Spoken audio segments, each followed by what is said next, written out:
اعوذ باللہ من الشیطان الرجیم بسم اللہ الرحمن الرحیم الحمدللہ رب العالمین سبحانک لا علم لنا الا ما علمتنا انک انت العلیم الحکیم صلی اللہ علی النبی الامی وآلہ وسلم۔ السلام علیکم ورحمۃ اللہ وبرکاتہ۔ جی کیسے ہیں آپ سب؟ میرا رب ہم سب کے ہر عمل کو اپنی بارگاہ میں مقبول کر دینے والا واحد عمل ولایت علی ابن ابی طالب علیہ السلام کو اختیار کرنے کی توفیق عطا فرمائے۔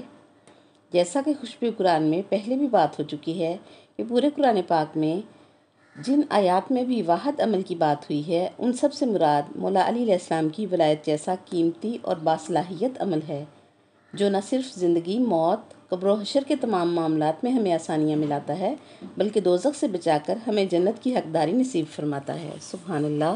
اور ہم نے پچھلی گفتگو میں یہ بھی جانا کہ دارالسلام سے مراد اگر جنت ہے تو بھی سلام علی مولا علیہ السلام ہیں۔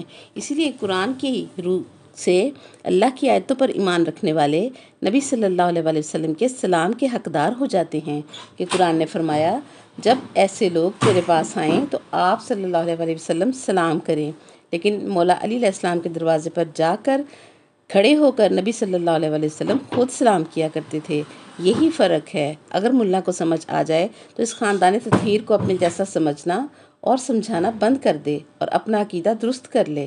28واں پارہ سورہ طلاق کی 8، 9 اور 10 نمبر کی آیات میں بھی رب العزت نے بیان ولایت علی علیہ السلام فرمایا ہے۔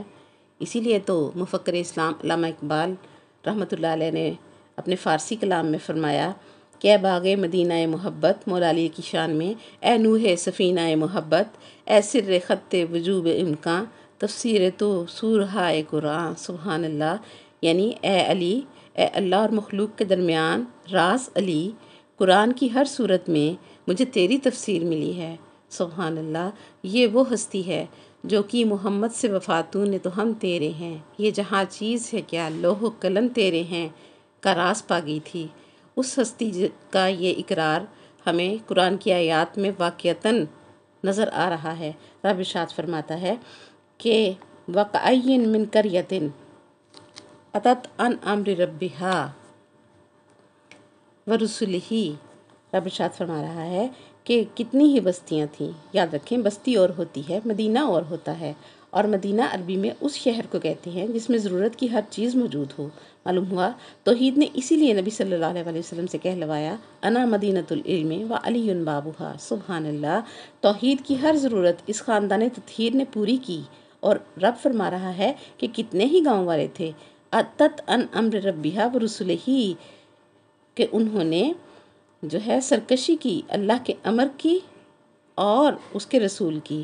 یہ لفظ اتت فقط قرآن میں ایک بار آیا ہے، یعنی اس کا مطلب ہے کہ سرکش ہو کر انکار کرنا، اپنی سرکشی میں اتنا بڑھ کر انکار کرنا کہ اس سے اوپر سرکشی کا مرتبہ رہے ہی نہ۔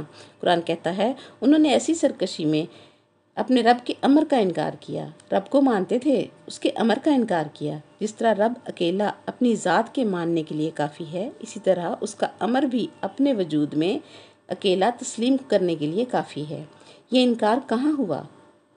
یہ تفاسیر جو ہیں بتاتی ہیں کہ قرآن سے پہلے کوئی معاملہ ہوا جہاں امر کو پیش کیا گیا اور وہاں انہوں نے امر کا انکار کیا۔ اس کی نشاندہی سورہ اعراف پارہ نمبر 9 میں جو ہے وہ کر دی گئی ہے۔ رب فرماتا ہے وَإِذْ أَخَذَ رَبُّكَ مِن بَنِي آدَمَ مِن ظُهُورِهِمْ ذُرِّيَّتَهُمْ وَأَشْهَدَهُمْ عَلَىٰ أَنفُسِهِمْ أَلَسْتُ بِرَبِّكُمْ قَالُوا بَلَىٰ شَهِدْنَا أَن تَقُولُوا يَوْمَ الْقِيَامَةِ إِنَّا كُنَّا عَنْ هَٰذَا غَافِلِينَ۔ رب فرماتا ہے کہ عالم ذر میں 3 عہد لیے گئے۔ آیت میں ہے کہ تیرے رب نے عہد لیا، اور اللہ کی تو آواز بھی نہیں، اللہ کی ندا بھی نہیں، اور یہ عہد کس نے لیا؟ معلوم ہوا اللہ کے مظہر نے یہ عہد لیا کہ ان کا فعل اللہ کا فعل ہے۔ اور مولا علی علیہ السلام ارشاد فرماتے ہیں یہ عہد لینے والا میں علی ہوں، جناب آدم علیہ السلام میں روح پھونکنے والا میں علی ہوں، کہ روح پھونکنا، عہد لینا ایک کیفیت و حالت ہے، راضی ہونا اور ناراض ہونا بھی ایک کیفیت ہے، اور اللہ کیفیتوں سے پاک ہے۔ کیفیت کوئی بھی ہو زوال پذیر ہوتی ہے، اور جو کبھی راضی ہو کبھی ناراض ہو جائے وہ اللہ نہیں ہے۔ اسی لیے اپنی کیفیتوں کا مظہر خاندان تطہیر کو بنایا، اور ان کو بنا کر کمال یہ کیا کہ ان میں جو کیفیتیں ہیں خود اللہ کریم کی ہیں، ان کی اپنی کوئی کیفیت ہے ہی نہیں، ان کی جو بھی کیفیت ہے وہ توحید کی ہے۔ جناب آدم علیہ السلام میں روح پھونکی گئی تو اٹھ کر بیٹھ کے ایک ہی لمحے میں خلق ہوئے اور علم بھی عطا ہو گیا۔ اور جناب علی علیہ السلام ارشاد فرماتے ہیں کہ میں نے آدم علیہ السلام کی پشت پر ہاتھ پھیرا کہ علی مولا علیہ السلام کے پاس ید اللہ کا لقب ہے۔ قیامت تک جتنی نسل آدم نے آنا تھا، کل کی کل نسل آدم زر کی شکل میں جناب آدم علیہ السلام کی پشت سے نکل کر وادی روحا جو مکہ اور مدینہ کے درمیان میں واقع ہے اس میں آ کر کھڑے ہو گئے، اور زر کہتے ہیں چونٹی کو، اسی لیے عالم زر میں الست بربکم کا عہد لیا گیا، اور اس عہد میں رسول صلی اللہ علیہ وآلہ وسلم اور آل رسول صلی اللہ علیہ وآلہ وسلم نے سب سے پہلے جو ہے اقرار کیا اللہ کی ربوبیت کا، اور دوسرا اقرار محمد رسول اللہ صلی اللہ علیہ وآلہ وسلم کی رسالت کا، اور تیسرا عہد مولا علی علیہ السلام کی ولایت اور امامت کا اور ان کی اولاد کی امامت کا۔ سب سے پہلے اس خاندانی تطہیر نے کالو بلا کہا اور ان کی ہاں نے رب منوا دیا، اور دوسرا جو عہد تھا وہ محمد النبیکم، سب نے مل کر کہا ہاں محمد صلی اللہ علیہ وآلہ وسلم ہمارے نبی ہیں۔ کل کی کل بنی آدم نے اقرار کر لیا، اور پھر علی علیہ السلام نے کہا کہ علی و امامکم و اولادہ المعصومین آئمتکم، یہ تین عہد روز الست عہد زر میں لیے گئے۔ سب نے کہا کالو بلا۔ اب رسول خدا صلی اللہ علیہ وآلہ وسلم فرماتے ہیں لوگوں، بہت سے لوگوں نے وہاں دل سے ہاں کی، اللہ نے اسے ایمان کہا، جنہوں نے دل سے ہاں کی، دل سے اقرار کیا، اللہ کریم نے انہیں ایمان کہا، اور بہت سو نے زبان سے ہاں تو کہا لیکن دل سے نہ مانا تو اللہ کریم نے اس کو انکار کہا۔ اب اللہ نے پوری نسل آدم سے اقرار و انکار لے لیا تھا، قیامت تک آنے والوں سے انکار اور اقرار لینے کے بعد اللہ نے اقرار کے مقابلے میں جنت بنا دی اور انکار کے مقابلے میں جہنم بنا دی۔ اسی لیے نبی پاک صلی اللہ علیہ وآلہ وسلم کا فرمان عالی شان ہے کہ اے علی، اگر ساری دنیا تیری ولایت پر جمع ہو جاتی تو اللہ جہنم پیدا ہی نہ کرتا۔ اسی اقرار و انکار پر روحیں بنی، اور اسی اقرار و انکار کی بنیاد پر تینت بنی۔ اسی لیے نبی کریم صلی اللہ علیہ وآلہ وسلم کا فرمان ہے کہ یا علی، جس کی تینت صحیح ہوگی وہ تیری ولایت مانے گا۔ اب رسول پاک صلی اللہ علیہ وآلہ وسلم نے فرمایا جنہوں نے عالم زر میں اقرار کیا تھا وہ اس دنیا میں آئے، وہ بشریت کی بنیاد پر دنیا میں آ کر بھول گئے، تو اللہ کریم نے 1.25 لاکھ انبیاء بھیجے ہی اسی عہد کی یاد دہانی کے لیے کہ بھول جانا بشریت کا تقاضا ہے، بشریت کی کمزوری ہے۔ اور جب انکار کرنے والی روحیں دنیا میں آئیں، یہاں آ کر بھی نبیوں کے یاد کروانے کے باوجود بھی نہ مانی، تو یہ کون ہے جو رب کہہ رہا ہے اتت ان امر ربھا، اللہ اکبر، یہ عالم زر میں انکار کر دینے والی روحیں ہیں۔ رسول صلی اللہ علیہ وسلم نے فرمایا کہ ان کو انبیاء لاکھ سمجھاتے رہیں یہ نہیں مانیں گے کہ عالم زر میں یہ روحیں انکار کر چکی ہیں، اور جو اقرار کرنے والی روحیں ہیں انہیں نبیوں نے ذرا سا یاد کروایا مان گئیں۔ اب اللہ کریم قرآن پاک میں فرما رہا ہے کہ اتت ان امر ربھا، اللہ اکبر، و رسولہ، عالم زر والا انکار انہوں نے یہاں کیا، تو اب کیا ہے فحسبناہا حسابا شدیدا، تو ہم ان سے جو ہے وہ سخت حساب لیں گے۔ رب فرماتا ہے کہ ہم ان کا سخت حساب لیں گے، حساب شدید لیں گے، اور جنہوں نے وہاں اقرار کیا وہ بے حساب ہو گئے ہیں۔ وَعَذَّبْنَاهَا عَذَابًا نُكْرًا، اور ان کے لیے ہم نے انوکھا عذاب جو ہے وہ رکھا ہوا ہے، اور جو مان گئے تھے ان کے لیے انوکھا ثواب رکھا ہوا ہے، ایسا ثواب جو تصور میں بھی نہ ہوگا۔ پھر فرمایا فَذَاقَتْ وَبَالَ أَمْرِهَا وَكَانَ عَاقِبَةُ أَمْرِهَا خُسْرًا، استغفر اللہ، کہ وہ اللہ کے امر کے انکار کے عذاب کا مزہ چکھیں گے۔ معلوم ہوا ذائقہ ہوتا ہی انکار ولایت علی علیہ السلام کا ہے۔ کل نفس ذائقۃ الموت کہہ کر واضح کر دیا کہ فکانہ عاقبۃ امرہا خسرا، کہ جو بغض علی علیہ السلام کے عقیدے پر جیا اور مرا اس کے لیے موت زہر سے بھی کڑوی ہے، اور جو اپنے عقیدہ و عمل میں اور ایمان میں ولایت علی علیہ السلام کو رکھ کر جیا اور اسی عقیدے پر مرا، اس کے لیے موت کا ذائقہ جو ہے وہ شہد سے بھی میٹھا ہے۔ اور پھر رب فرماتا ہے وَقَانَ عَاقِبَةَ أَمْرِهَا خُسْرًا، اس کام کا انجام خسارہ ہی خسارہ ہوا، یہاں بھی عذاب مل گیا اور آخرت میں بھی جو ہوگا وہ وہاں ملے گا۔ چونکہ رسول صلی اللہ علیہ وسلم کی امت قیامت تک کے لیے اسی وعدے میں بندھی ہوئی ہے جو عالم ذر میں کیا گیا تھا، تو رسول پاک صلی اللہ علیہ وسلم نے فرمایا جنہوں نے وہاں انکار کیا باقی امتوں کو عذاب مل گیا اور رسول پاک صلی اللہ علیہ وسلم کی امت کو عذاب نہ دیا۔ فرمایا رب نے آگے اعد اللہ لہم عذابا شدیدا، استغفر اللہ، ان لوگوں کے لیے اللہ نے عذاب تیار کر کے رکھا ہوا ہے، اور تیار کر کے رکھا ہے اس بات کی دلیل ہے کہ ادھر موت آئی ادھر عذاب جاری ہو جاتا ہے، الیاذ باللہ۔ اور جو ایمان دل سے لے کر آئے ان کے لیے اللہ فرماتا ہے فاتقوا اللہ یا اولی الالباب، اسی آیت میں الذین آمنوا، اے عقل والو تم تھے تو چونٹی کی شکل میں لیکن تم نے اس حالت میں بھی تینوں گواہیاں مکمل دیں اور دل سے ایمان لائے۔ یاد رکھے جو علی علیہ السلام کی ولایت مانتا ہے وہی عقل مند ہے۔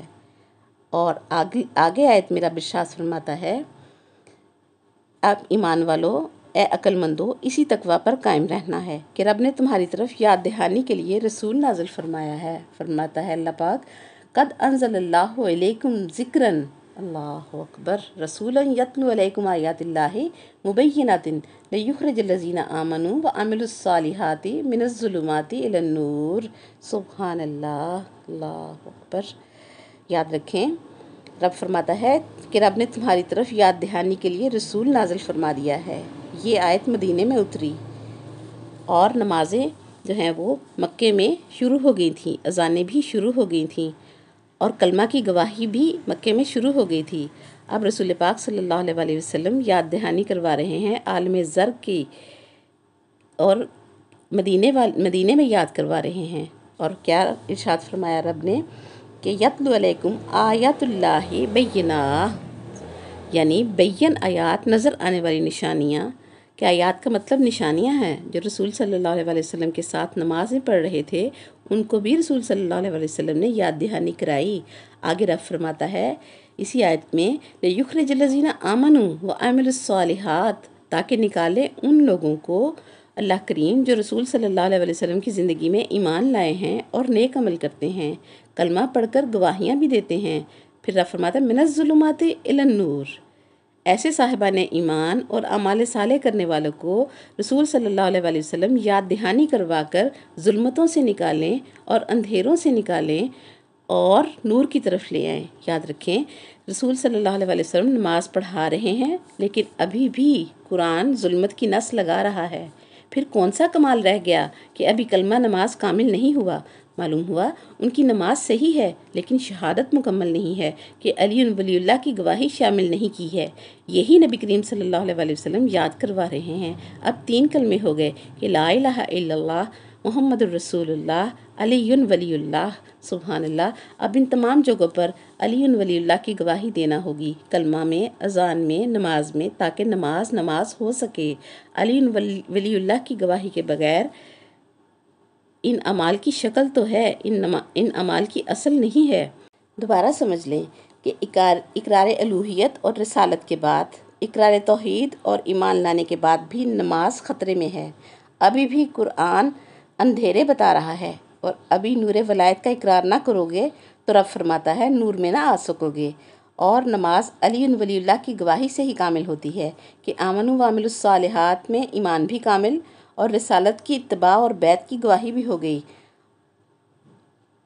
اب یاد دہانی جو کروائی گئی ہے وہ اس سے آگے ہے کہ پڑھنے والے کو اندھیروں سے نکال کر وہ نور کی طرف لے آتی ہے یاد دہانی۔ اب علی ولی اللہ کے عقیدے اور اقرار پر ایمان کامل ہوا، اسی لیے رب نے فرمایا وَمَن یُؤْمِن بِاللَّهِ وَیَعْمَلْ صَالِحًا، اس کا انعام کیا ہے؟ یدخلہ جنات تجری من تحتہا الانہار خالدین فیہا ابدا، اللہ اکبر۔ ایسے جنتوں میں داخل ہوگا کہ جن کے نیچے سے نہریں چلتی ہوں گی اور ہمیشہ ہمیش اس میں رہے گا، سبحان اللہ، اللہ اکبر۔ اور یاد رکھیں اس آیت میں بھی یعمل صالحاً بیان کیا گیا ہے۔ پورے قرآن پاک میں جو یعمل صالحاً اکیلا عمل بیان ہوا ہے اس سے مراد ولایت علی علیہ السلام ہے، واحد ایسا عمل، اکیلا ایسا عمل جو ہر مقام پر کامیابی کی ضمانت دیتا ہے۔ اور پھر رب فرماتا ہے کہ قد احسن اللہ لہ رزقا، اللہ اکبر۔ اگر کلمے اذان نماز میں ولی اللہ کی گواہی دو گے تو نمازیں قبول ہوں گی، تو تمہارا اعمال جو ہے وہ اپنی منزل پائیں گے، اور اگر یہ نہ پڑھا تو پھر تمہاری نمازیں واپس کر دی جائیں گی۔ اور رب فرماتا ہے قد احسن اللہ له رزقا، کہ اللہ نے ایسے بندے کے لیے احسن رزق بنایا ہے۔ اور امام جعفر صادق علیہ السلام ارشاد فرماتے ہیں کہ دنیا اور آخرت کا احسن رزق جو ہے وہ میرے دادا مولا علی علیہ السلام کی ولایت ہے۔ رب العزت ہمیں معرفت امامت اور ولایت عطا فرمائے، اور ہمیں اپنی زندگیوں میں اس دولت سے خوب فائدہ اٹھانے کی توفیق عطا فرمائے، اور اسے اپنی نسلوں میں منتقل کرنے کی توفیق عطا فرمائے۔ آج کے لیے اتنا ہی، وآخر دعوانا ان الحمدللہ رب العالمین، سبحانک اللہم و بحمدک ونشہد ان لا الہ الا انت نستغفرک ونتوب الیک۔ السلام علیکم ورحمۃ اللہ وبرکاتہ۔